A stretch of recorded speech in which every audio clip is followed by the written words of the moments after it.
Thank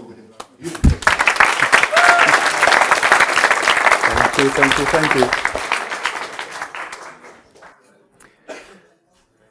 It is absolutely, it's quite low, isn't it? Is it? Okay. I must say it's absolutely wonderful to see that this room is filled today. I would say for Willem to arrange this on donation, I think is amazing. And please understand the money does not go to Willem or any of us. As far as I know, it's going to Palestine. None of us are getting paid. It's only through the generosity of Willem that we're being flown here and so on. And no.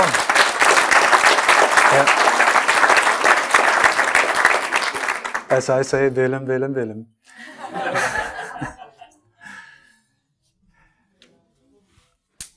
We're going to talk about a lot of so-called dark stuff. Down, horrific, awful. That is not the intention. The intention with these arrangements are to lift, empower, and unite us. So even if we're going to go, I see it almost like if we were cancer surgeons or whatever. You have a beautiful, beautiful body with a disease. It's a small little growth called a cancer. And it doesn't work just denying it. If you deny it, the body can still look nice on the surface, but it will kill it. And the cancer growth will even kill itself. So it's so mad what's going on behind such a virus. So I say what we need to do is let the truth open up the disease, diagnose where it is, has it got, what do you call it, metastases, where in the body, where are they connected, and so on. So we are here, and I want to salute you for being here, to spending this time with us, because this is the way forward. So what I see is a lot of beautiful, beautiful beings here, all with the same intent. So I thank you very much. And I also thank Willem Sen Gardner. If you don't know that Sen Gardner is here in the room, could you please stand up, Sen? He is one of a kind. No, he's globally one of the heavyweights. If you don't know about him before, check him out, sengardner.com. He's got millions of hits on his website. He's doing it like the rest of us for no reason except that we want a beautiful future for the rest of the world. And not to polish my own halo, but I had like 40 degrees in fever a few days ago. I almost fainted on the way here and so on. I'm not saying that, so hey. I'm saying it's because we need to do this at this time, because it is speeding up. They are going full speed ahead, and we need to do the same. They want us to hate, we come in love. They want to divide and conquer.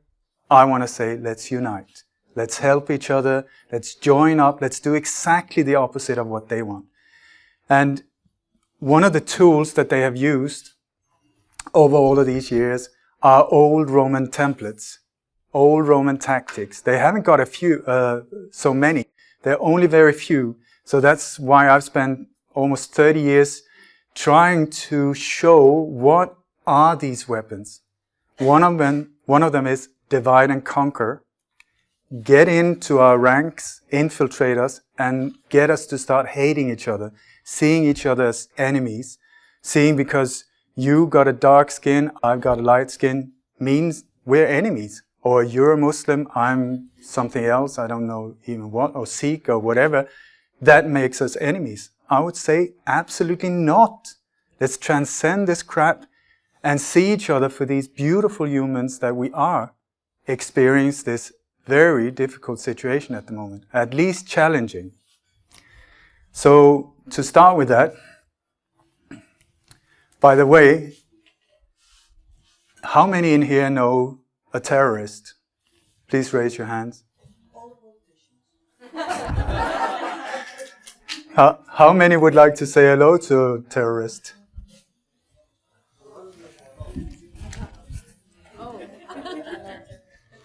I am nowadays labeled as a terrorist. People are laughing. I'm receiving death threats. I've been almost arrested in several countries. I've been checked up by the Delta team in Norway, almost escorted out of the country and stuff. And the only thing I've done, I do not step on ants, I don't kick dogs, I try to treat my family and friends with deep respect and love. The only thing I've done is follow truth. And today, that is an act of terrorism. And, which I also think is really interesting, and we're at a time now where it's so, the rate of these things are going so fast. So within a month or so, I would say a month, 2 months, maybe you're going to see me and a lot of other people behind bars, or we're going to have a big party. I aim at the party.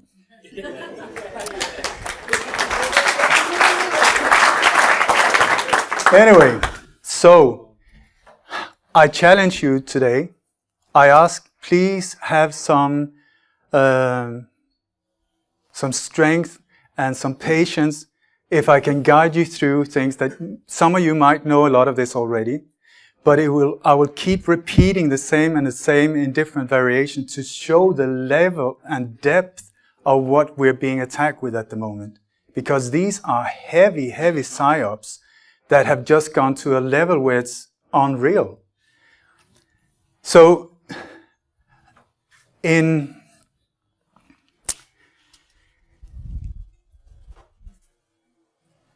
my awakening, it started, I've been doing this for about 30 odd years. And for me, it was,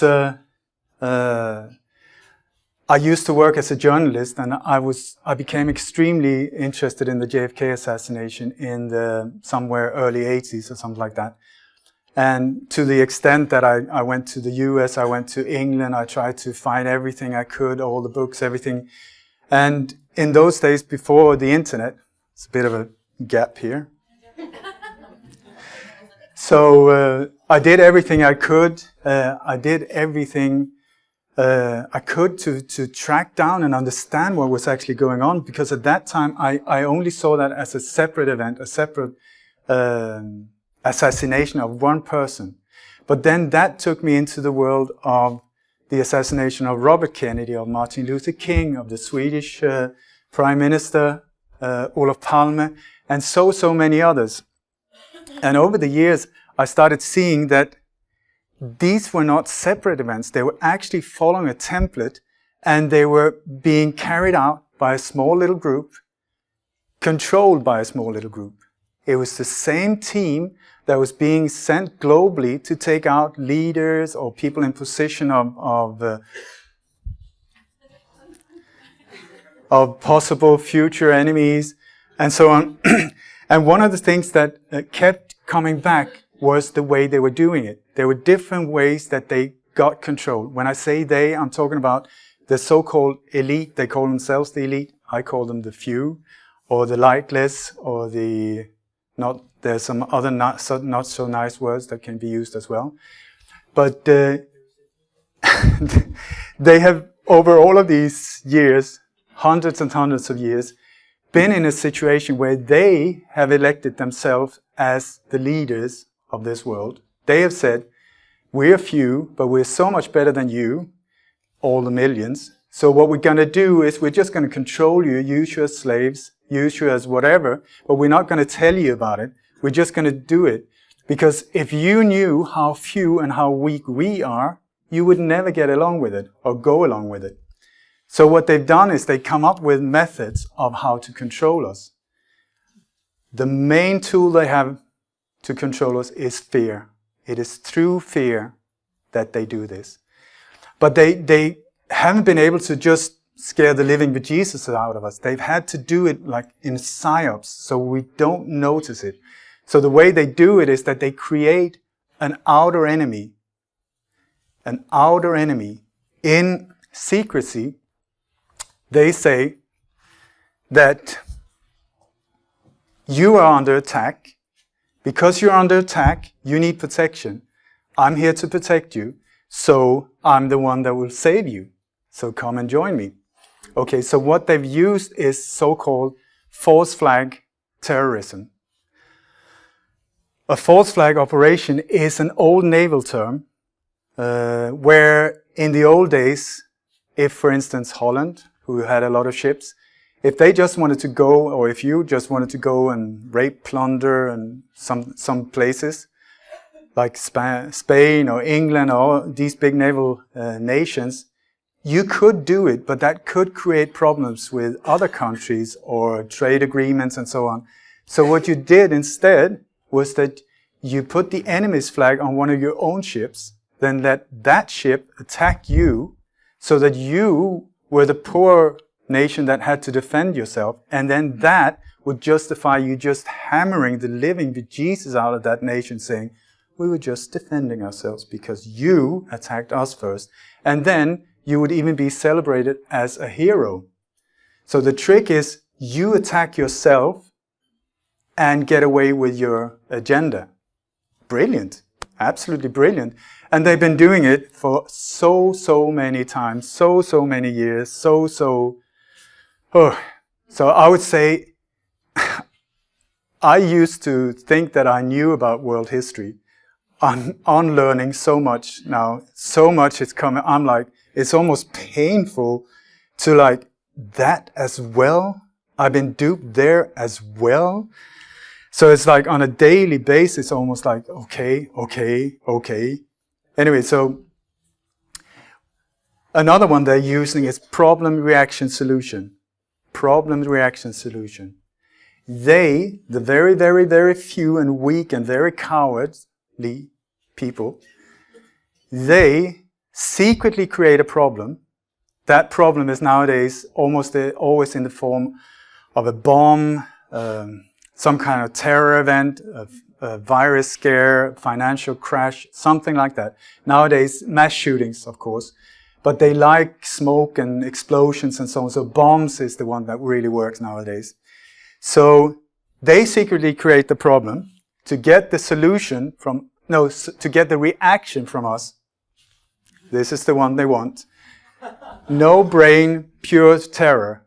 Like, don't use your brain, just go emotional. Ah! Help me. That is the one they want. So we don't look into the details, we just go emotional. That is why they pump out all of these horrific images right after the problem, the bomb has exploded or something like that. They pump out women and children. That's the part of the ingredients that works best to get the emotions going. To get this one, and then they will serve as the solution. We not understanding that they were actually the ones creating the problem.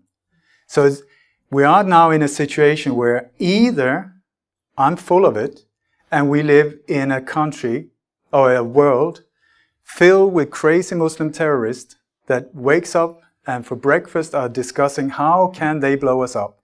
I mean, that is what they want. They want total global dominance, blowing all of us up, and including themselves, by the way, suicide bombers. That is option one. Or we're talking about something totally different, inside jobs, to totally get us into fear mode so that they can get global control. So I would say, standing here, which one is it? What situation are we in?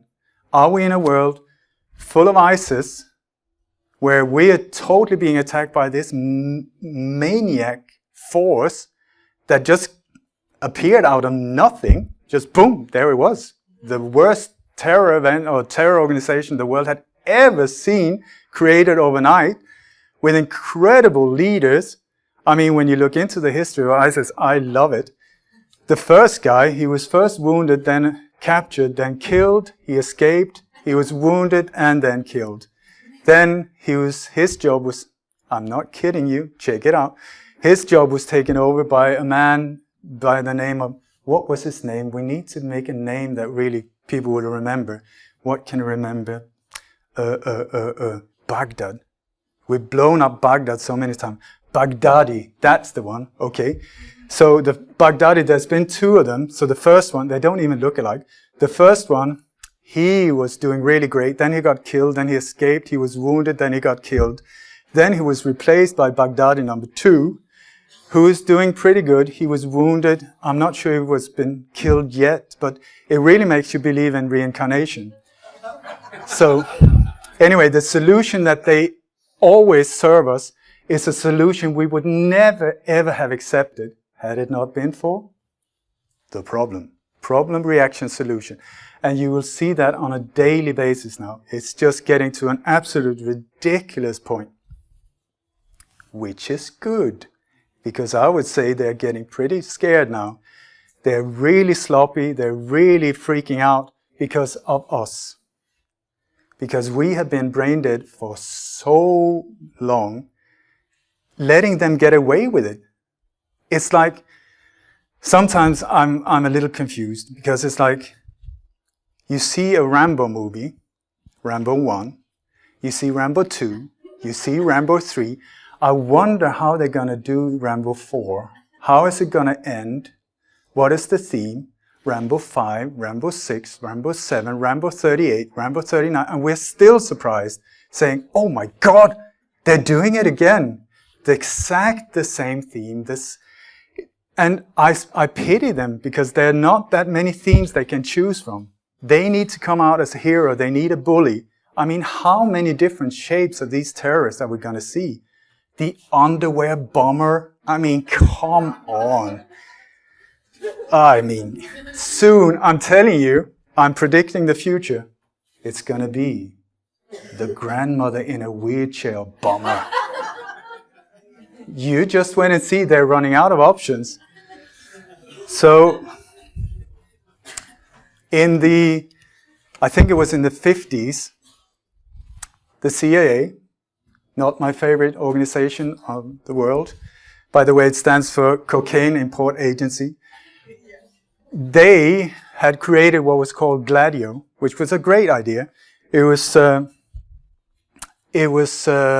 all the NATO countries had to create like a shadow army, a hidden army.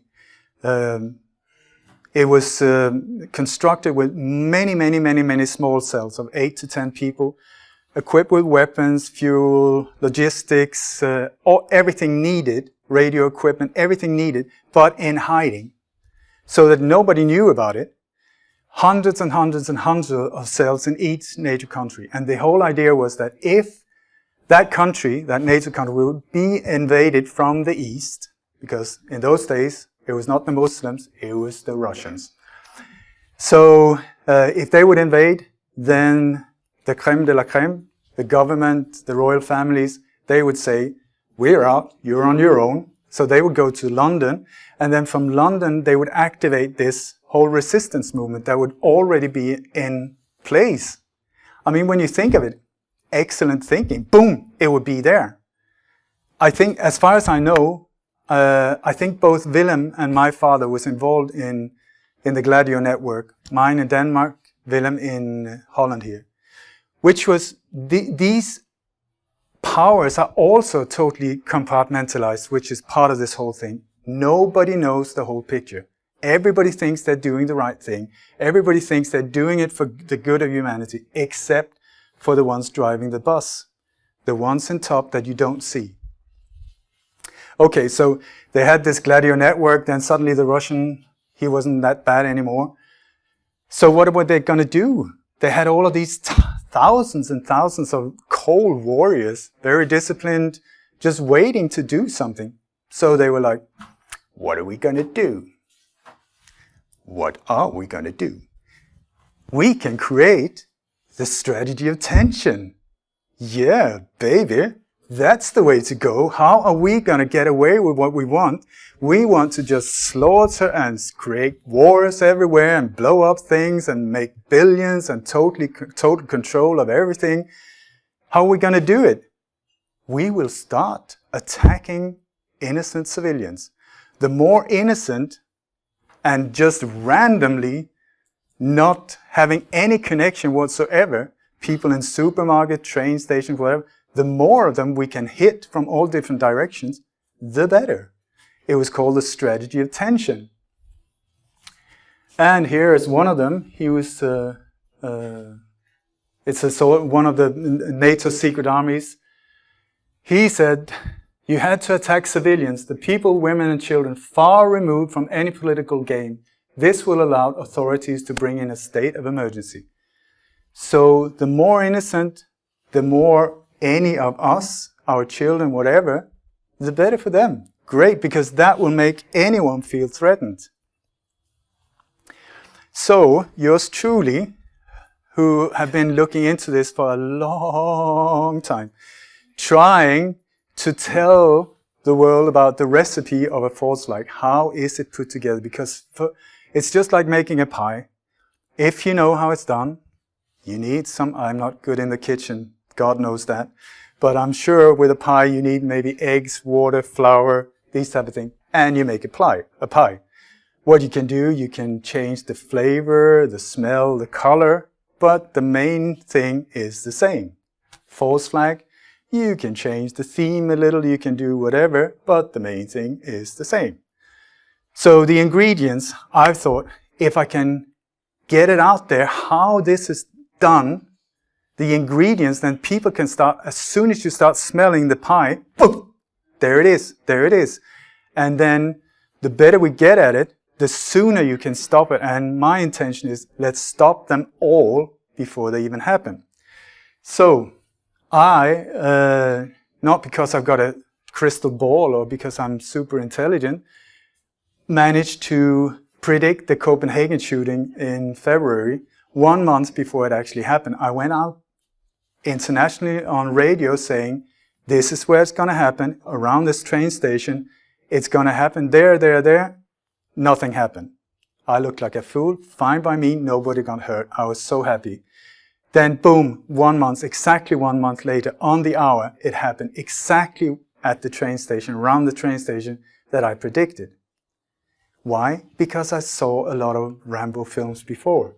You know, it's like you do not have to be very clever. And this is also where I'm going to show you that many of these things, they just keep repeating the same and the same and the same. So it gets very boring after a while. Anyway, we had the Charlie Hebdo in Paris. This latest one was the second in Paris this year. And you have to see that many of these international terror events that have happened in the same countries. It's just moving around like this. So they keep repeating also the targets. Why? Because I would say these are the areas that they control the best. They already checked them out and so on. And I was the reason why I was able to predict Copenhagen was because I am at a point now where people send me a lot of incredible stuff, lots of it. Like I do not what planet they live on. I have no idea. But then some of the material I get sent is like, ooh, I don't know where it comes from, but super interesting. And somebody had informed me, especially about this one. This was a Twitter that was kept sending out. It was also circulating in Irish press in just before the end of 2014. And it said, Israel now, Dublin next. Boom, there was an attack on the Intel plant outside Dublin, blamed on ISIS. That failed. Boom, then it was Israel now, Paris next, Charlie Hebdo. Then boom, Copenhagen next. That was the one I predicted because of these things. And then we went out big time warning about that the next could be in Italy. And right after Copenhagen, they started, ISIS was heading towards Italy. All of this, Italy was going really, we have to defend ourselves, and so on. But that didn't happen. So by exposing it, the more publicly we can expose these things, the bigger the chances to diffuse them. Okay, and it's really like, I'm not going to go so much into detail about Charlie Hebdo. I did that last time I was here. But it was so obvious that the things were not the official story. The official story was not true. By the way, do you remember The car, for instance, I'm just going to point out one little thing. Do you remember the car that they came up with, this one? They drove up and they killed this innocent police officer, by the way, who was a Muslim. Bit of a mix-up there if you're a Muslim, being very upset. So anyway, the car that they jumped out of, that one, ran over and killed this innocent police guy, was a Citroen C3 from 2014. You will see that there are chrome side mirrors, and also there's an extra white light in the front. You see the wheels as well. Okay, the black car, the Citroen C3, same model, that they found because the terrorists, so-called terrorists, dumped the car, and in that car, when they did the forensic investigation, they found the ID, so lucky, of one of the terrorists. Is a Citroen C3 from 2013 with black side mirrors, not the same wheels, and not the extra white light in the front. It's not to be a conspiracy theorist to say, this does not match up. I mean, if you made like a Colombo TV detective story and you would make a mistake like that, it would be like, come on, this is crap, you know. But thank God that they do these. And by the way, the dead police officer sends his love. He's doing okay. He lives now in Buenos Aires. Not a Muslim guy, sorry, Mossad agent, but he's doing great. And according to standard procedure, he has to stay there for like 6 years. Because by then we've totally forgot what happened and he will be fine to return. So he's doing great. And I've been informed that they are normally paid $666,000 for things like this. A bit of a specific number. Okay, so we're back to Paris. I thought that we were going to see another one because we've been waiting for it because the way their plan, as far as I've been informed, was that they wanted to, with Jade Helm 15, they really wanted to crush the US, totally failed. Then they really tried to crash the financial system by somewhere in September, totally failed. I love it.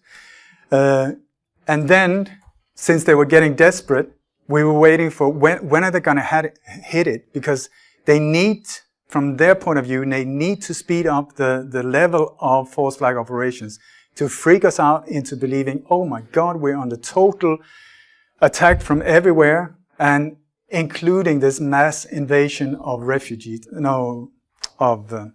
refugees, whatever you want to call them, which has been planned for, I've known about it for 6-7 years. I mean, just read books by Brzezinski or David Rockefeller, it's all there. It's done by design. So I thought that the attack was going to be in Copenhagen because on the 11th of the 11th, they love these numerology, these dates, there was a massive big drill in Copenhagen. It was at a Copenhagen university. It was a mass shooting. Never happened a mass shooting in Denmark because there are no guns there. But that was what they were training. And this year, the Swedish police were there to act as terrorists. And a nice little touch was that when they arrested the terrorist and came out with them handcuffed and all of that, they put tinfoil hats on them with the exact, the tinfoil, the gold foil that they have in Paris this time. They made foil hats on them. Just a subtle little, I would say, because please, when you look at this presentation, be aware of the psyop. They're playing with our subconscious. They're playing ping pong with our minds. That's the whole idea, to get to us without us understanding what's going on. So I think that was just a subtle little finger to the rest of us. And nothing happened. I had people who went there, since I live in Spain since 15 years, because I was deeply involved in the investigation of the the murder of the Swedish Prime Minister. Unfortunately, I had 2 friends that was murdered. We got too close. I was threatened as well, so I thought, not worth it. So I left, and I've been living in Spain since then. Very happy with that. But I couldn't be in Copenhagen this time. So I asked people, which I always do, when you hear about a drill, because the drill is one of the main ingredients in this false flag pie. When you hear about the drill, they need to go out publicly and make adverts about it, even, these things. The reason for this drill is there to get us out of the way, for us not to notice when they get all of these their vehicles in position, explosives in positions, people in position, the patsy in position without knowing what he's doing there, so that he can be killed or framed or whatever. That's the reason for the drill. So what I always try to tell people is, when you see or hear about a drill in your area, wherever it is, go there, especially the day before, film it. Make the people who are setting it up very aware of that they're being observed, that they are being filmed. So don't go there alone. Be a group and just film the heck out of it. Get all the details. It could be a drill for your protection. It could be something a lot more sinister. And if they pull it off, even though they have been filmed, this type of footage before compared to after is of incredible importance for someone like me to totally find out what's happened. Anyway, people went there, filmed, nothing happened. There was 2 drills in Denmark this time. It was this university shooting, and it was a big atomic disaster, nuclear disaster drill, where there were 2 vessels said that would collide, but that failed and they didn't do anything. So I thought, okay, fine. We went live, we went big out saying, please be aware of this, be aware of this. Nothing happened. Great. Once again, I'm a friend of Chip Tatum, who is a CIA whistleblower. He was a deep cover agent for 25 years. He was a black op assassin. He was one of the night stalker pilots, these black helicopters. He was one of the pilots in the Iran-Contras. And he was also the commander of George Bush Sr.'s private hit team, Pegasus. I mean, this guy is the closest to a real James Bond you can get.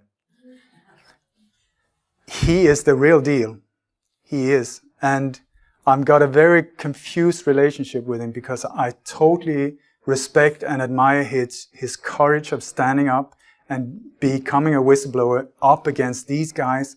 Oh, that takes a lot, I tell you. At the same time, I'm so totally against what he's been up to in his career. But he was a victim as well in this whole thing. This is the thing that's so strange. These monsters, once you get close to them, they're humans as well. Many of them believing that they did the right thing. He was a soldier. He did what he was ordered to. And so on. What's his name again? Chip Tatum. It's CHIP Tatum. TATUM.com. Amazing man, I think. But anyway, he said that anytime we can screw up their timeline, it can mess it up globally for them for months and months, because their timeline is very tight and they need every event there's so many other events depending on it. So I believe that I've been part of defusing at least 2 false flag massacres, and that, according to him, who used to work with false flag as well, he said that can have had repercussions for Ukraine and other places as well.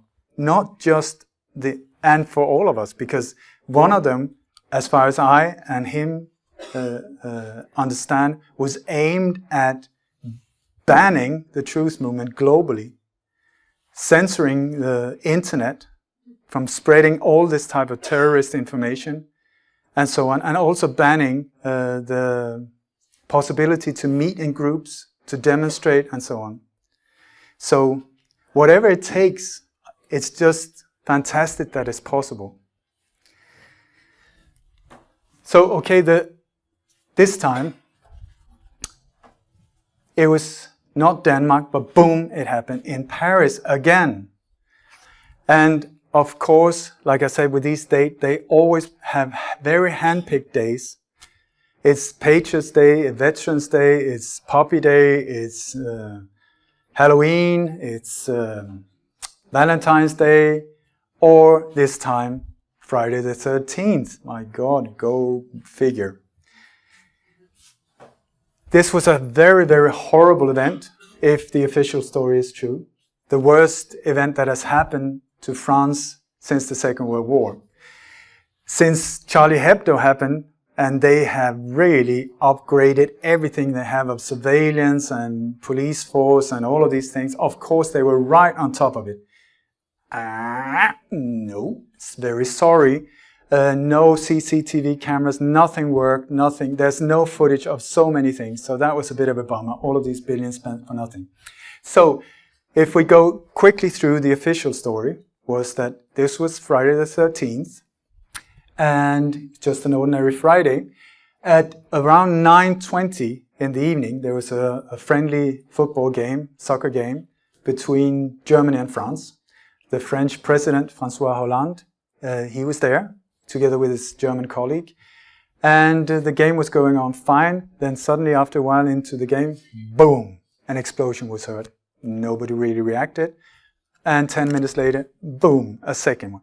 There's some theories that there was a third bomb going out as well. These bombs exploded outside the stadium. The game was allowed to just continue. François Hollande was still there. Nothing really happened.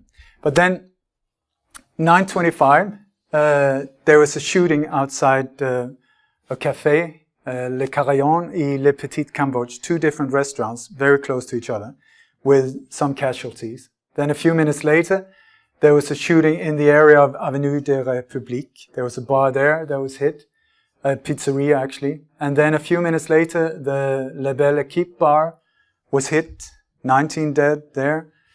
And then there was an explosion at Comptoir Voltaire, 1 dead. Then we had the main event of the evening was the so-called Bataclan Music Theater, where it said that 4 gunmen went in there. There was a big concert, rock concert, an American band called the Eagles of Death Metal. They were playing, and these 4 gunmen went in with Kalashnikovs and just started shooting for between 10 to 15 minutes, reloading, just firing to the crowd. And very poor shots. In 15 minutes, they managed to hit 80 people. Killed, that's the official story. And then at 10 p.m., it said that there was another shooting with 1 dead. So a very, very dark day in history, if this was the real truth. So, afterwards, the same images were being pumped out. Blood, casualties, sorrow, and flowers, candles. Have you seen these type of images before? In how many different countries? Rambo 1, Rambo 2, Rambo 3, Rambo 4, Rambo 5, Rambo 6, Rambo 7. You've seen it. Where is this from? Is it from Ottawa? Is it from Sydney? Is it from Copenhagen? Is it from Paris? Is it from Sweden? Is it from Norway? Is it from... I can go on for a long time. It's the same. It's the same. It's the same. So one thing that is really important is don't believe people like myself. Use this thing between your ears that whoever created us gave us to think. And I have one favorite method. I use Farmer Brown logic. I am not a very advanced person. I'm a simple person with a simple thinking. And in my world, mathematics is 1 + 1 = 2. It needs to add up. The thing is, there is such a thing called the truth, which I absolutely adore.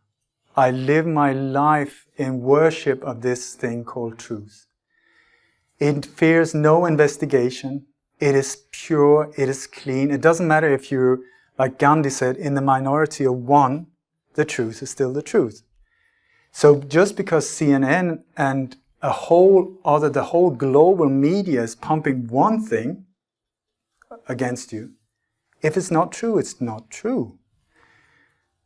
So it's so important, I think, not to just scream false flag as soon as somebody farts, sorry, my French, but really go to the crime scene and say, hang on, before I buy into this, before I react emotionally and say, oh my God, ISIS is here, let me just see, does it make sense?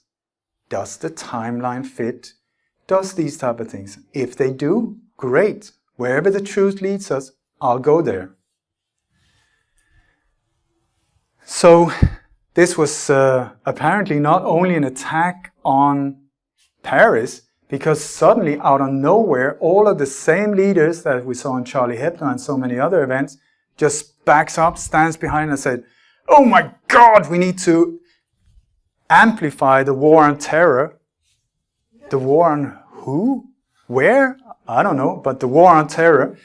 And also, just like dear old Mr. Obama said, this is an attack not just on Paris, it is an attack not just on the people of France, but this is an attack on all of humanity and the universal values we share.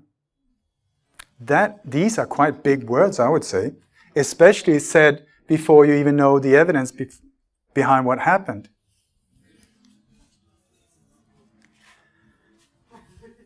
Things that doesn't match up. Okay, if the official story is true, then my lecture would stop here. Are you up for just checking out some things? Before that, can I ask you one thing? Please stand up for 2 seconds and just shake a little bit.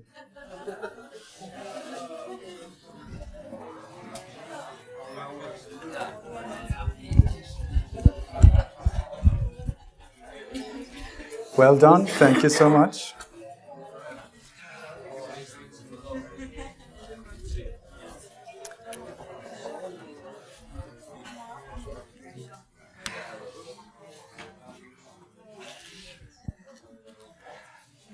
Okay, when I say that I'm a former journalist,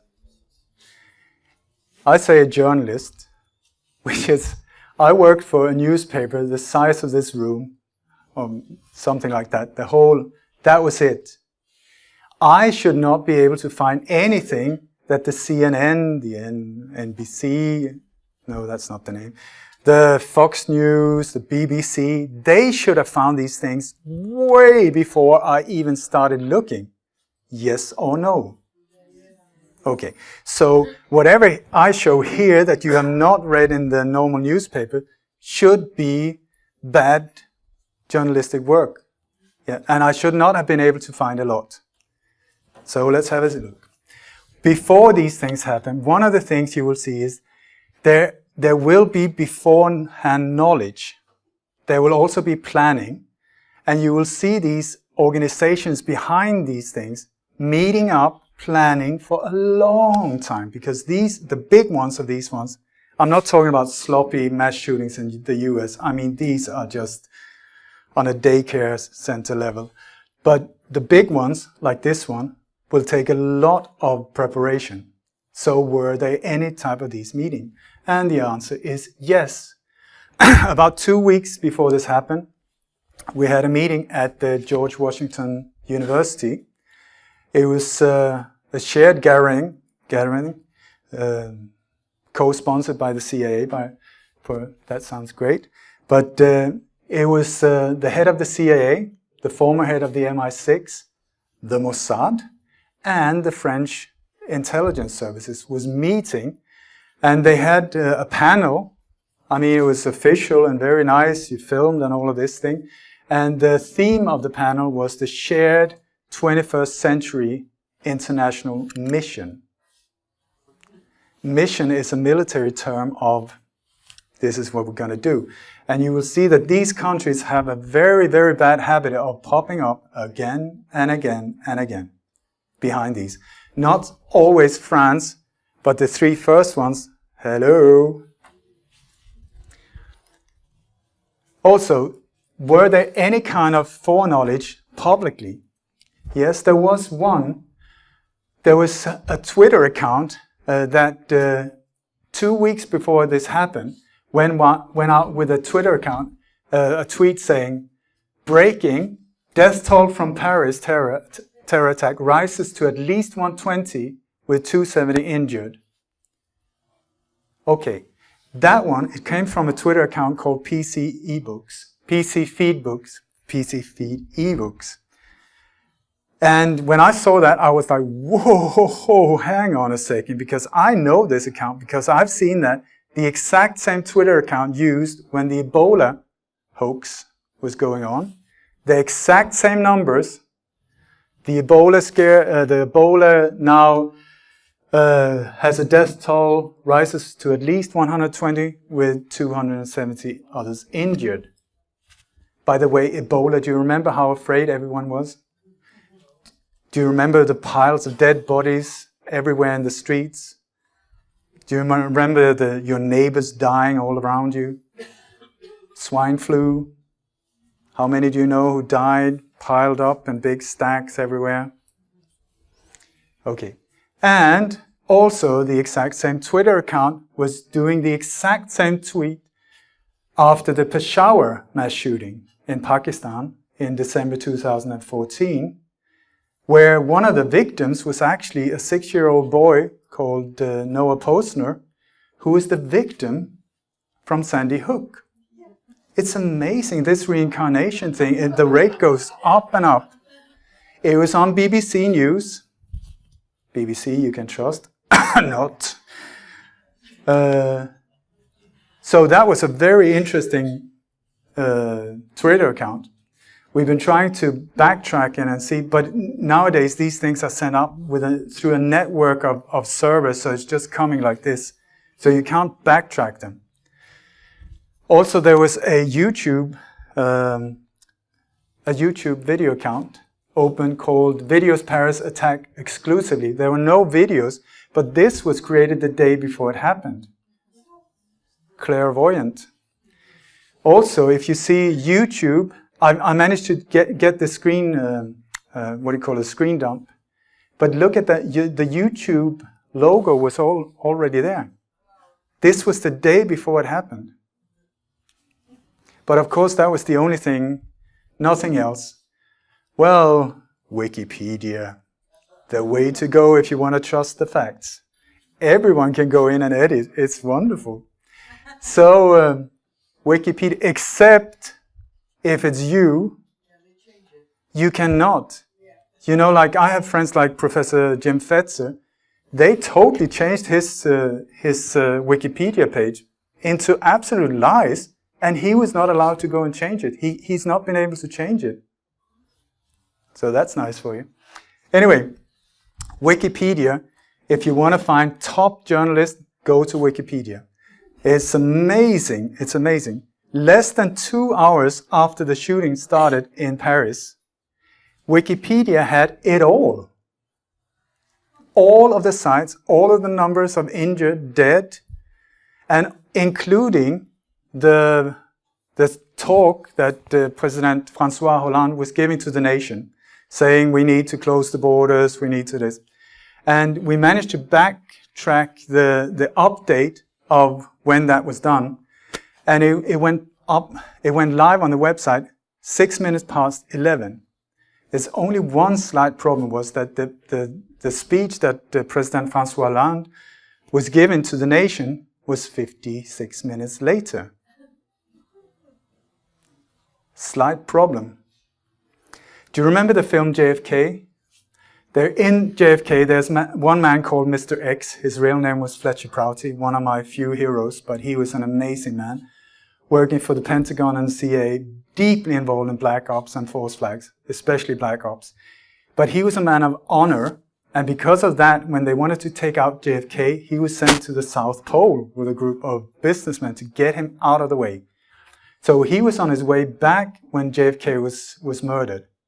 He was in Christchurch on New Zealand when he read in the newspapers the whole story about the assassination, the whole bio and details and photos of Lee Harvey Oswald. Only one slight problem. Lee Harvey Oswald hadn't even been arrested. different time zones, these type of things that screw the thing up. They did not count on anyone being on New Zealand this was in 63, So he said, at that very second, I knew it was our operation. Please keep that in mind. 2 hours, this was 56 minutes before the president even gave the speech, and it was on Wikipedia.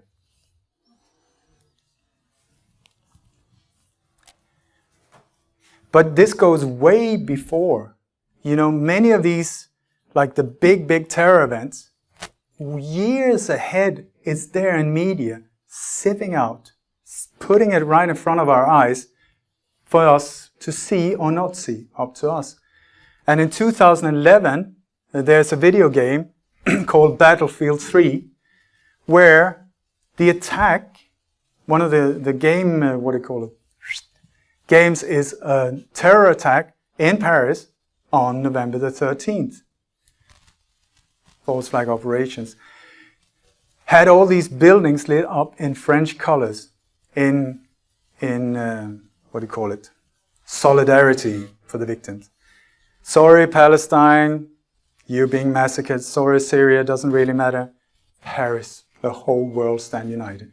And my apologies, I do not mean to be disrespectful, but when you go through this, it gets to a level where it's just like too much. Okay, so we had Wembley, we had in Sydney, all of these big places were lit up in the French colors. One slight problem, the Wembley Arena was lit up 1 hour early. 1 hour early. Why? I would suggest there's a time zone difference. 8 o'clock in Paris is not 8 o'clock in London. Somebody screwed up. I tell you, somebody had a bollocking after this one. He's got his ass kicked by someone. But this is the thing, these are the things that give it away, because once when these things are carried out, there's a lot of tension, a lot of nerves, you need to get it right, and people are stressed. Okay, so when I go into these things, I look everywhere. I mean, I'm ridiculous, but I look in every single corner, everywhere I can check to find, because they leave clues or mistakes, and the better they get at it, the harder it is. But anyway, this morning in the French newspapers, one of the major ones, Le Parisien, there was this big article of the terrorism march to higher levels. It just amplifies to higher levels. Okay, that could be a coincidence, but once you start seeing it globally, when these things happen, in the newspapers, in the big newspapers, and please observe now that media nowadays, main media, is controlled by the same forces. They used to be something that you could trust somewhat. Now it's just become a joke. For instance, before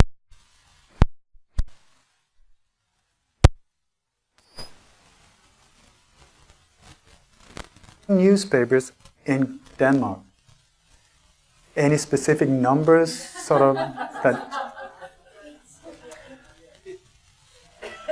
I don't know about you, all-seeing eyes, pyramid, their radioactive sign that they love. Here it says, let the people draw the prophet the way they want. And then 666, and then something that has nothing to do with whatever. And the very next day, the day before the whole attack on Copenhagen happened, the very same, they'd done like a comic cartoon type of thing, not funny at all, with the exact same front page, but in the cartoon. And there was the politician sitting behind a desk, one standing like this, and then like a massive big dragon. And it's the quote from the Revelation, the book of Revelations, about the beast, the rising of the beast. Okay. I'm going to point out a lot of things. Some might be correct, some might not be correct. I'm just pointing it out, and then it's up to you to make up your own mind. One of the reasons why these things are leaked out is people say they're getting sloppy. I've been informed by people on the inside saying that the people behind these, or people, whatever they are, I don't know. When you see it, the mental health of them, I don't know. But what I've been told is that the way they interpret the law of karma is if you inform your victim about what's going to happen and the victim does not react, the karma is on them. It takes away the karma, the guilt from the attacker. So they leak it out there, and if we don't react, they can just do whatever. I spoke to Chip Tatum about this. He was the commander of Pegasus, this ultra-secret hit team controlled by George Bush Sr. And he was part of taking out at least 14 people, targets, whatever they call them. I asked him about this thing. He said, I never heard of that before, but he said it makes perfect sense because when they were given an assignment, they always had to confront the victim verbally first and giving them a chance to conform, as he said it, to conform. If the victim did not conform, then it was green light, take him out. But he said he always had to do that, and he said he was very uncomfortable with doing it. He said, I was a soldier, you want somebody dead, I'll do it, as long as it's not on American soil. But I'll do it. But he was very uncomfortable with putting himself and his team members in a situation like that, because he said you never know what a person will do. Maybe they'll pull a gun, maybe you don't know. He was not comfortable with that. But what he said was that it makes perfect sense now that you say it like this. So this whole karma thing could very well be some kind of explanation why they put it out there right in front of us. And this one is just ridiculous. It's just on an incredible scale. I'll just play you a short clip. This was, I don't know how many of you know the mass shooting in Norway 2011, where they blew up the government building. And also they went out, I say it's blamed on one single guy, absolutely not true. They blew up the government building and then went to an island, killing at least 69 kids, 77 in total. 77, a number that keeps repeating. And here, that was in 2011, but 2006, this was on the Norwegian news. Frykt for en bilbombe utenfor regjeringsbygget gjør at regjeringen vil stenge Grubbegata for trafikk. Gårdeierne i sentrum redd byen blir mindre tilgjengelig dersom terrorfrykt skal styre utviklingen. Sperringene utenfor høyblokka i regjeringskvartalet ikke direkte avskrekkende. Hvem som helst kan sette fra seg en bil full av sprengstoff foran regjeringsbygget. Derfor har regjeringen utført en risiko- og sårbarhetsanalyse som konkluderer at Grubbegata stenges for trafikk. Det har vært viet spesiell oppmerksomhet mot risikoelementer som knytter seg til mulighet for å levere eksplosjonslaster. Det betyr en bilbombe eller en lastebilbombe. That's one of the biggest programs on BBC, where they went through the whole future scenario of what could happen and what later happened to the exact detail. And then the end of this program, which was way before it actually happened, the host of the program said, this might or might not happen, at least you have been warned. We have to be aware. We have to become aware because they play hardball. So it's the small signs that tells the big things. Okay, so let's get back to Paris. First, let's take it in steps. The football stadium. There was a football game and there was these two explosions. Now, you can see it on YouTube and so on. The people are playing, boom, and suddenly you hear one explosion. Nobody really reacts. Then a second explosion, nobody really reacts. Okay. It is said, I'm now telling you the official story, is that there were two suicide bombers. They were extremely focused on carrying out their mission, which was to get into this stadium and blow up as many as possible. Only one slight problem. forgot to buy the ticket. So, why are you laughing? It's only the most important thing that person has ever done in his life. So, they came there after the game started, and they were turned away by security saying, without a ticket, I'm sorry, it doesn't matter if you have a bomb or not, you're not allowed in. So the guy, one of the guys got frustrated, so he said, well, sod this, I'm going to blow myself up anyway. And so he gave security the finger. It's even said in some versions, please notice also that the so-called facts keep changing. The number of deaths, the number of this and that, it keeps changing. It's like a watercolor painting on water. You can't grip it by design. Okay, so he was very upset. He blew himself up.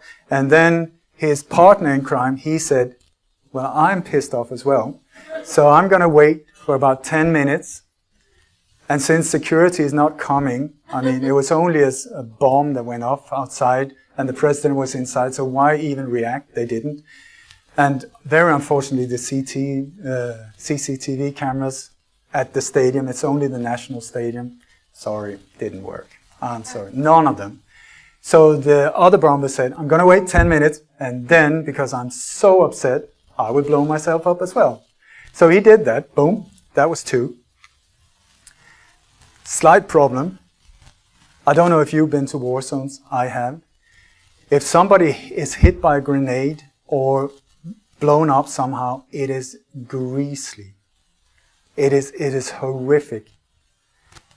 I'm not going to go into details, but you will find pieces of whoever it was everywhere. In trees, there will be teeth, intestines, blood. It's just, you have blown yourself to smithereens.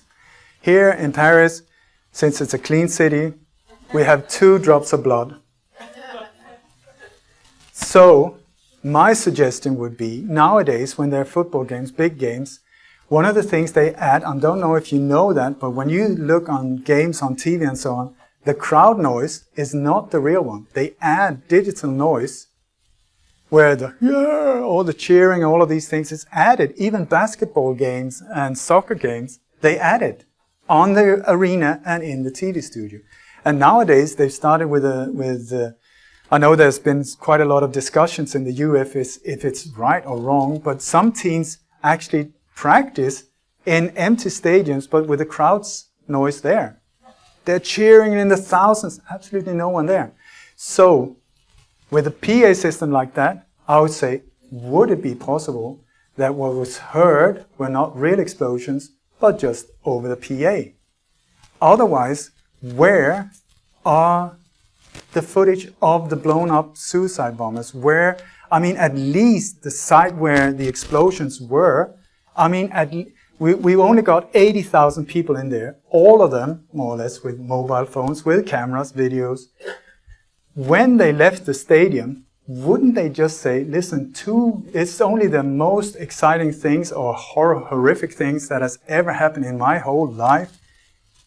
Instead of taking a photo of my hamburger and put it on Facebook, maybe do a selfie in front of where he blew himself up. There is not one single photo. I have found one photo. It's of a wall and there's 2 drops of blood. So heavy evidence. Also very, very odd. In the stadium, when you go frame by frame, I'm a nerd when it comes to frame to frame to frame on these things, because that is where you find the glitches of the problem. Some of them, you know, when the bomb explodes, some of the players are missing heads and feet and like really strange CGI crap job. I don't know. I'm just pointing it out. What? And also, right when the first bomb explodes, you will see up the checkout up in the left corner on one of these, what do you call them, on the side line, the billboards. Nowadays, they're digital billboards. And right when the bomb explodes, look at it, it says in German, Wir sind zusammen, we stand together. And then the bomb goes off and it goes into the colors. There's the German colors as well. And then they fade into the next one. So the colors fade into like yellow, orange, and then into white. Almost like the explosion. Please be aware, once again, they're doing psyops. Either I'm pointing things out that is totally just coincidence, or it's part of the psyop. Because Germany is very well into this as well. Key people through the Bilderberg groups, these are the networks. And Angela Merkel, if you know this beautiful lady,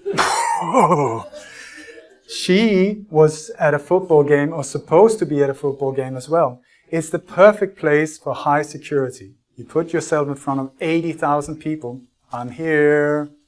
Want to take me out? Not a problem.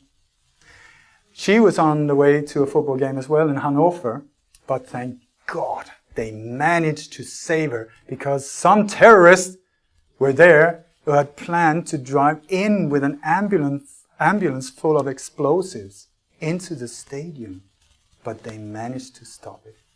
I mean, thank God for security. Anyway, what happened was that instead of evacuating the whole stadium, instead of stopping the game, they decided, let's leave it. And hopefully there are no terrorists on the inside. So instead they blocked all the exits. That was good. And so people afterwards was just hanging around for quite a while, walking around, nobody filming, nobody taking photos. Very odd. Very odd.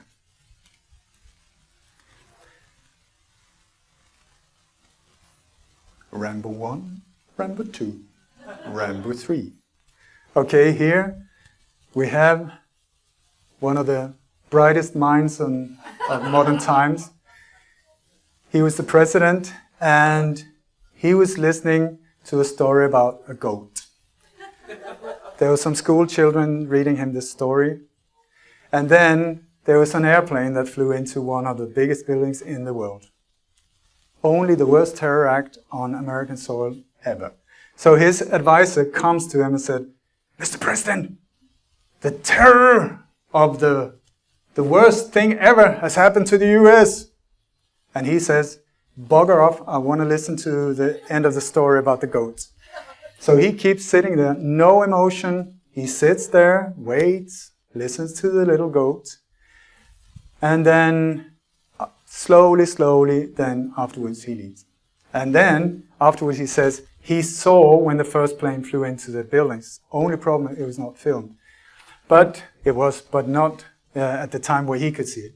Here we have François Hollande, the advisor, coming and saying, Mr. President, there's a suicide bomber that's blown himself up outside the building, outside the stadium. You might be the target. The emotion, the intensity of the situation. It's just, he comes from Charlie Hebdo. He was extremely central in the whole Charlie Hebdo thing. So wouldn't you be a bit like, oh my God, it's happening again? And also, of course, the bodyguards just jumped him and led him out very calmly, side by side. Don't worry.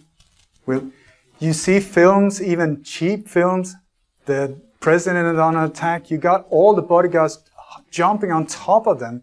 You know, here, please, Mr. President, after you. He's let out. And then, of course, they hide him in some bunker or somewhere where he can lead the resistance against terrorism. No, he goes up and he makes a phone call. This is 21:36. That is at least 16 minutes after the explosion.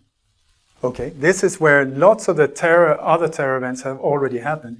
And here he is, but in a top secure place where no one knows where he is.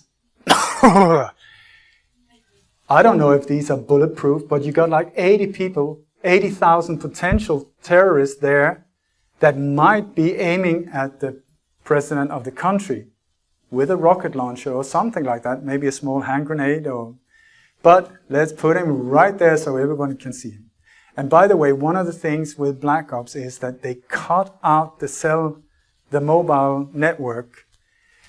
When these things happen, telephone systems goes down, mobile networks go down, radio communication systems go down, while the operation is going on because they need to control all parameters. They need to control the info going out. So while it's happening, total shutdown, and then the official story out. Now let people call them their friends and family and so on. And here on the stadium, people were complaining, no cell coverage. Then the public say, no, it was really great because it stopped panic. Well, I would say possibly it was part of a blackout. But his phone worked. And by the way, he was on the phone with Obama the very same morning. So why did it happen on a Friday? Well, these things very often happen on Fridays. And why? I would suggest one of the reasons is that when you do a thing like this, there will be a lot of insider trading. People who knows about this can make absolute billions. This is how the major fortunes are made in the world. Beforehand knowledge, insider trading. And so what they do is they carry it out on a Friday, so they will then, out of respect for the mourning families and so on, they can shut down the stock market. And then they have 2-3 days to cover their tracks, lock down currencies, do whatever they need to do, and then get the hell out of there. So Monday morning, boom, cleaned up, nobody can see it. When JFK was taken out, it was almost the all-time high on the American stock market. And when the Swedish Prime Minister was taken out, it was the all-time high. People make fortunes. Listen, can I ask you to stand up and shake again?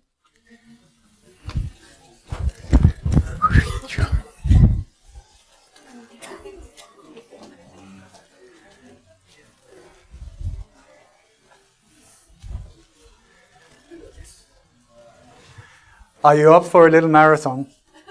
Can you handle it? Okay, so like I said, one of the things that is part of, if this was a false flag, let's see if there's a possibility that this is not the official version. A drill is a standard. So was there a drill this day? Because on 9/11 there were 22 drills going on at the same time. And every single time, if it's 7/7 bombings, the Madrid bombings, whatever it is, there's a drill there first. And yes, this very morning, what do we find? Cette soirée, en fait, elle a commencé le matin. Commencé le matin parce que le matin, nous répétions l'exercice, exactement le scénario qui s'est produit le soir. Attendez, le matin, vous aviez un exercice en conditions réelles au cas où il y a un attentat. Et vous ne pouviez pas imaginer que le soir même, ça arriverait, mais en conditions réelles. Alors ça vous a énormément servi ou pas ce que vous aviez fait le matin? Le matin même, le SAMU avait organisé un exercice sur des attentats multisites. Marina, c'est quelque chose qui, lorsqu'on l'évoque maintenant, paraît irréel.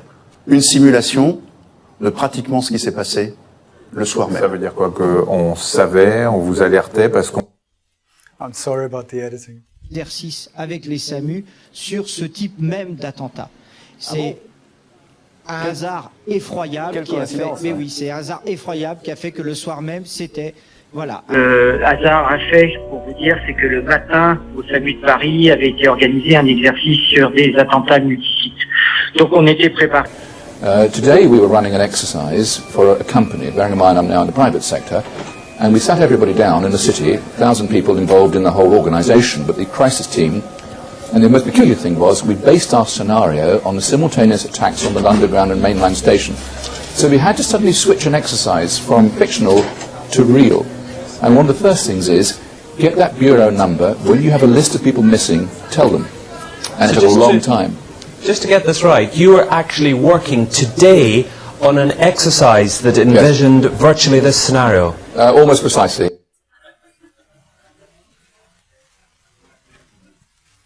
Conspiracy theorists. Cette soirée, en fait, elle a commencé le Okay. So I don't know if there was especially one guy that I was like, whoa, hang on, I know your pretty face. And it's this guy. Because this man's name is Patrick Pilot. He was one of the reporters here. Because one of the things with these false flags is check out the key people. They keep repeating. It's very important for them to control all parameters, so they keep to as few as possible. So, since we're totally brain dead, let's repeat it. Rambo 1, Rambo 2. We won't notice. So this guy, he was in 2011, he was a guy that was standing outside the Charlie Hebdo when it was firebomb attacked. Okay, so he was a witness. Then, after that, he started working for Charlie Hebdo. He was actually a medical emergency expert, but he started writing for this magazine.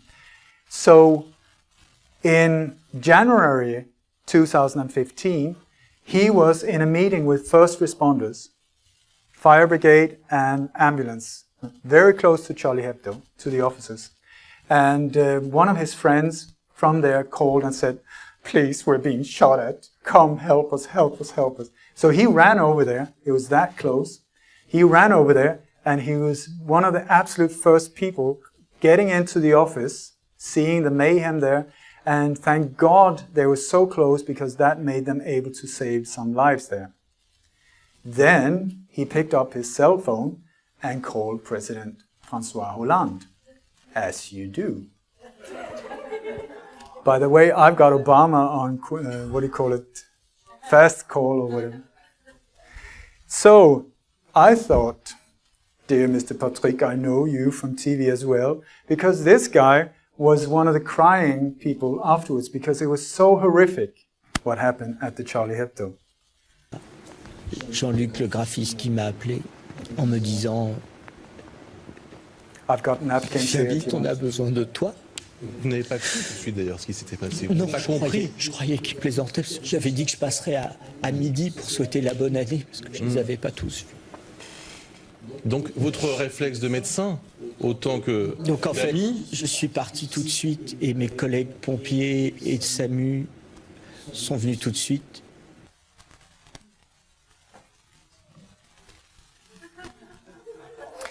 So I thought, this guy, he's not the worst guy I've seen when it comes to acting. Oh, sorry. So by any chance, he couldn't be an actor as well, could he? As well as a good medical. And yes, incognito, he's playing the nurse. But of course not more. Oh yes, Bad Girl from 2012. So we're talking about somebody with a certain amount of skill. Well, it's up to you to judge. So it was very lucky that he was there and that close and so on. And by the way, this evening, when this drill was going on, there were at least 2 hospitals totally evacuated where everybody had to leave and were replaced by whatever they call them, parts of the drills, doctors, patients, victims, photographers, the only photographers that was let in there. A drill that then was exactly the same theme as went live, and who knows when the photos were taken that you see were live, if you get my drift. So let's see. I mean, we've only scratched on the surface. There can't be more. Let's go around and have a look at the different places. For instance, just a few things. I could go on forever, I'm sure you understand that. But one of the restaurants, Le Carillon, when you check out, I found this on Google Maps. This was taken on May 2015, in May 2015, according to Google Maps. And when you zoom in on Le Carillon, the restaurant is closed, it looks totally abandoned. And you see this chalkboard here, Wi-Fi, the naming, it's not easy to see now. But check this out. It is identical, and this is from the crime scene. We're talking 6 months in between, so I would very much suggest that the lights went out. No problem at all. That we're talking about a restaurant that had been available, standing empty, available for somebody to carry out an operation like that, to get access to them for quite a while. Also, these very weird small details are standard in these operations, And one of the other cafes there where one of the shootings were, it was Café Bonne Bière. If you see here, service continue 7-7. What does that mean? When you look in these things, they keep repeating the same 9/11. I don't know how many different places I've seen 9/11. 7-7, 7-7 dead. The same numbers again, the same dates again and again and again, and they pump our subconscious with it. Okay, so we know it's for real because I have seen blood in the streets of Paris. Okay, when you cut yourself, at least when I do, it's not blood, not blue, sorry, but it's red when it comes out, and then very shortly it goes dark. If you go to a real crime scene, just hours after it happened, the blood has turned, it started to crack up, and it's gone almost black. But when you look at these operations, it's Halloween, my God, let's go for red, red, red. If you see, this is daylight, meaning it must be the morning after. Look here, so red, red, red. And what type of injury would do a thing like that? The only would be an artery pumping, pumping, pumping. Okay, but the color, absolutely not true. We have the exact same pattern here. That's the only, more or less the only photo of a victim with blood. I'm going to show you the other ones. Slight little problem here though. This t-shirt is, if you see the marker there, it's inside out and back to front. I'm going to point out some bizarre thing. Bizarre is the word that keeps repeating it. So you got all of these SWAT teams. We're so efficient. There's SWAT teams everywhere. What is this guy doing? For one thing, if you've been in the military, please correct me, Willem, if I'm wrong. If you stand like this with your rifle like this in a public place, you would get your butt kicked. That is like a BB gun. The caliber is ridiculous. It's an air gun. Right or wrong, please inform me if this is some new high-tech fine caliber weapon that I don't know of. I couldn't find it again, but I've seen, when you see these news things, please check the background. Please check what's going on in the background. One of the SWAT teams, there's this middle-aged woman dressed as one of the SWAT team members, overweight, frustrated, running around in SWAT team. She's in her 45, 50, something like that. I've seen in these images, firefighters, young girls, I think they're like 16, 17. I don't know if that's a French thing, but it's like this operation, they're putting it right in our face. If we don't see it, then it's up to us. This one I love. For one thing, he's quite old for being in a position like this. I love his way of taking care of his... Also, this guy, anyone who's fired a pistol, know if you do it like here, do not. It's a very painful experience. You fire like that, you have a flat nose. And then, of course, this is an incredible, skillful police officer because he's using his left hand, but his shoulder, his holster is on the right.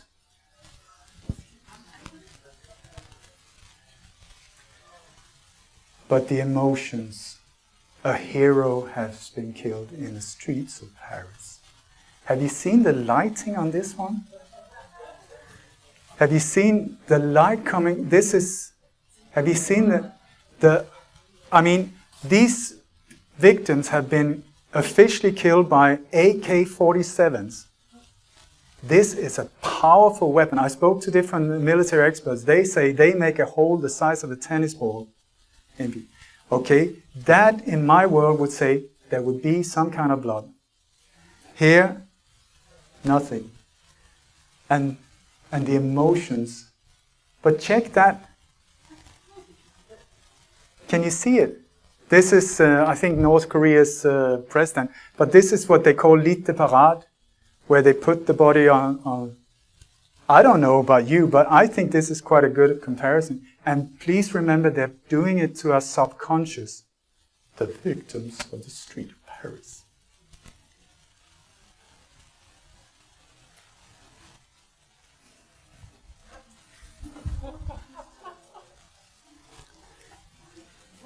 What are they doing to us? And please tell me if you have seen these things before. Because most people have not even people that are aware, have seen it. Then I point it out and they say, oh, yeah, I saw that.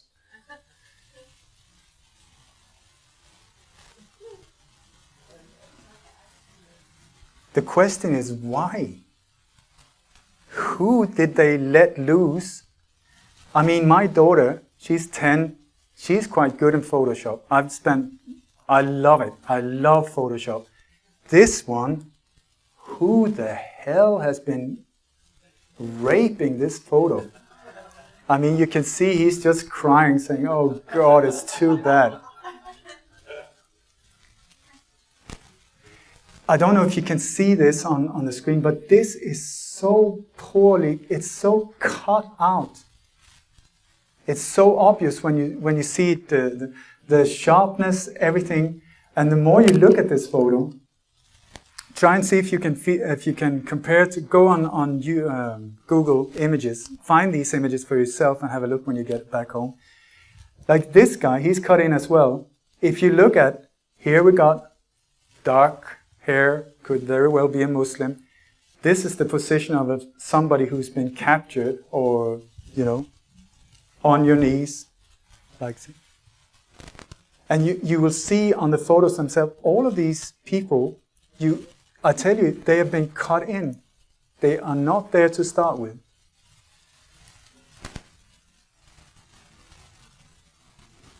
This guy as well, you might as well keep the light out. Sorry. These ones, can you see? Cut.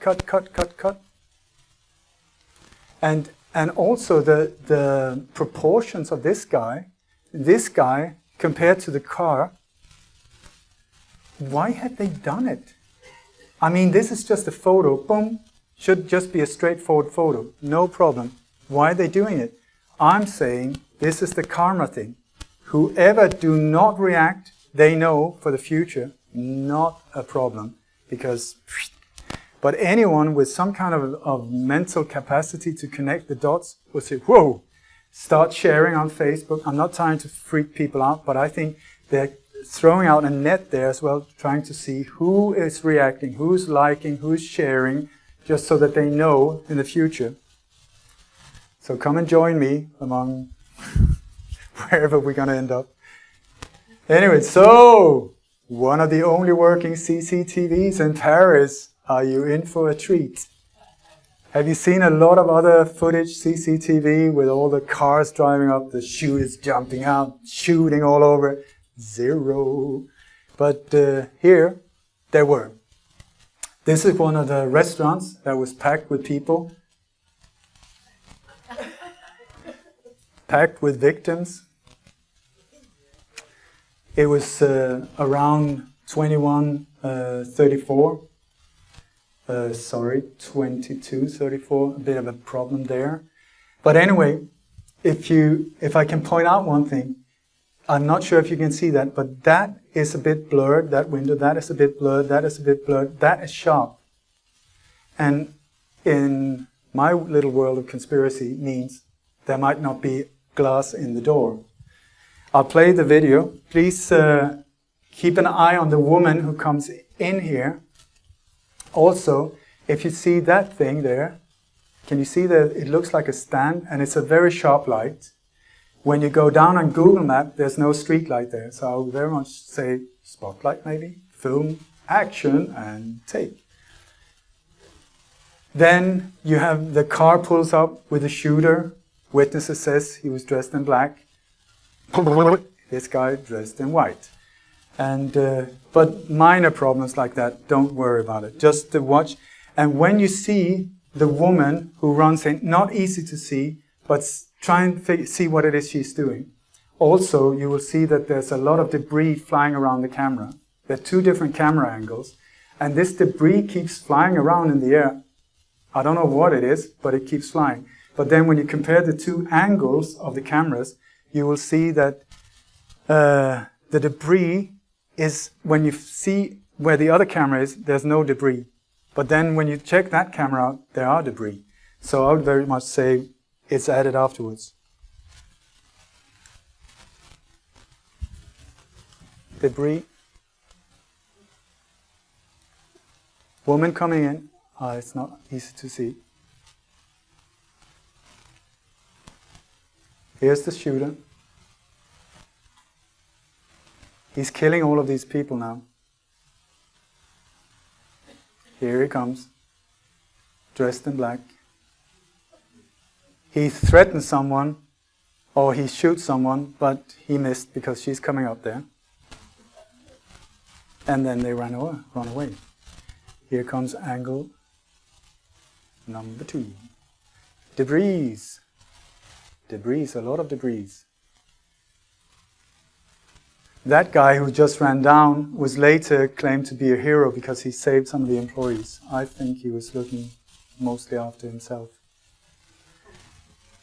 22:31, problem again. And that's a wrap.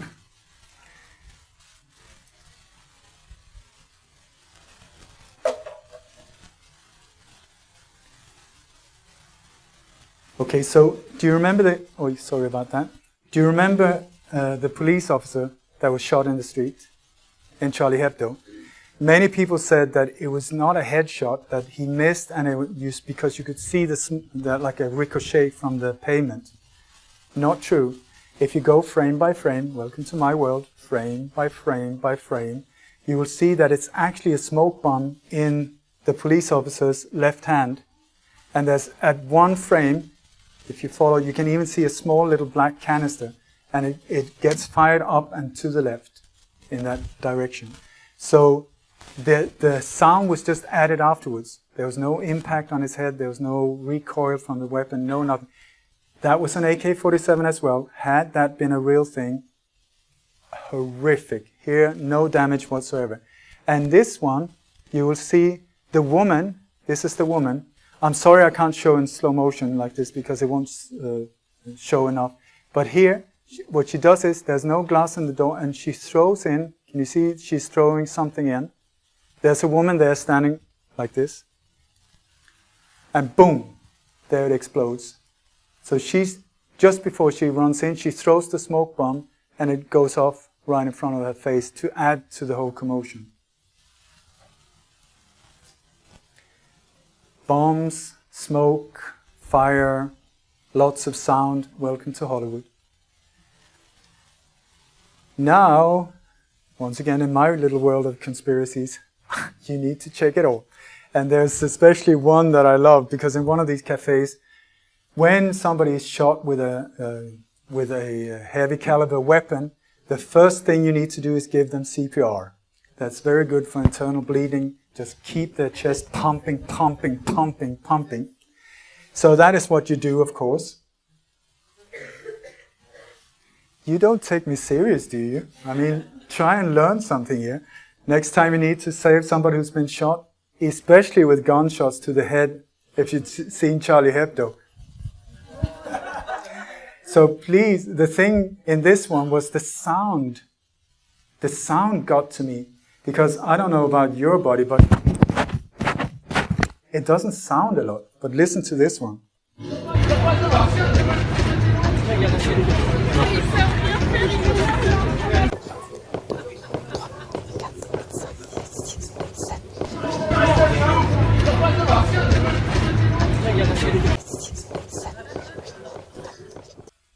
Could you hear it? I'm not sure if you can hear it, but maybe you can find that clip on YouTube and listen for yourself. It's a very mechanical.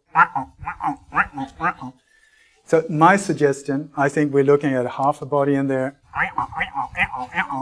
And it's a wrap. Thank you. Let's have a coffee.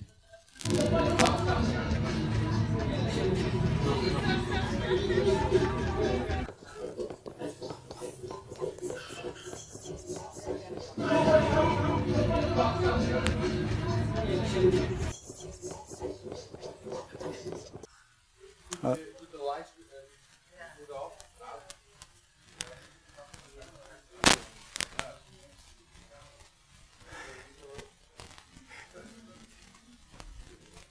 to you. Maybe it's more important for you. I don't know. Anyway, during the Copenhagen shooting, there was a big psyop where Mossad was, in my opinion, extremely part of the whole thing. As soon as this happened, I went straight there. When the operation was ongoing, in front of all of the police and everybody, I went with a group like this and totally debunked it, escorted by police and so on. So the thing is to go and do it right away, okay? So please, next time, inshallah, it will not happen, but next time it happens, spread it as soon as possible. Download everything as soon as it gets up there, because it gets deleted right away. You need to be fast. Okay, one of the things in the Copenhagen shooting was that there were these white buses that kept circulating, and on it, it said evacuation in Danish. And Benjamin Netanyahu went out on TV after and said, with all of these horrific terror events, we need to evacuate the Jewish population. This was also the anniversary of the ending of the Second World War. So it was these white buses from Sweden and Norway that went down to the concentration camp and evacuated prisoners. They were very famous. They're still active to this very day. So white buses were circulating there. Here in Paris, you will see in the background of these news stories, there's a whole line of white buses driving around, where identical buses, and they're let in by police into these areas. They come in long rows, and on the back of it, there's like a film poster or something like where it says occupied. I don't know. Maybe it's a film. I don't know. But it's like, I'm just pointing things out. Also in the Boston bombing, for instance, this is where the bomb went off. You do 120, there's the public library. I would very much suggest that is where the whole operation was carried out. A place with logistics, cafeteria, bathrooms, coffee, makeup facilities, all of these things. Synagogue in Copenhagen, where the shooting was, you do 180, boom, the public library of Copenhagen. So one of the things when these things happen are that I look for where can the logistics be carried out. They need to be able to park cars. They need to be able to have toilet, coffee, dressing rooms, and so on. And here, Le Petit Cambodge.